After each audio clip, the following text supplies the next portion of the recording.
मत की है। आपसे रूहानी इलाज और तावीज़ के लिए लोग दूर दूर से आते हैं और फ़ायदा हासिल करते हैं। सैयद उवैस मियाँ बिलग्रामी की सरपरस्ती में हर साल बड़ी शान और एहतिमाम के साथ उर्स पाक और जलसे मोहम्मदी का इनकाद करते हैं। ये मुबारक तकरीब बिलग्राम में बहुत बड़े पैमाने पर मनाई जाती है, जिसमें दूर दूर से हज़ारों मुरीदीन, आशिक रसूल और दीनी तलबगार शामिल होते हैं। इस जलसे में मशहूर उलमाए अहले सुन्नत और मशाइखीन अपने इल्मी और रूहानी बयानों से लोगों को हिदायत और रहनुमाई फराहम करते हैं।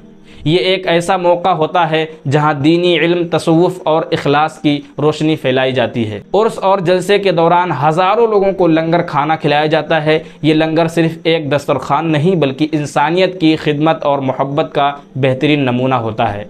सैयद उवैस मियाँ बिलग्रामी की ये ख़ास खिदमत लोगों के दिलों में बहुत जगह बना चुकी है। सैयद उवैस मियाँ बिलग्रामी की खिदमतों ने आज भी लोगों के दिलों में बसी हुई हैं। अल्लाह ताला उनकी उम्र दराज करे और उनकी खिदमतों को कबूल फरमाए। आमीन। जज़ाकल्लाहु खैर।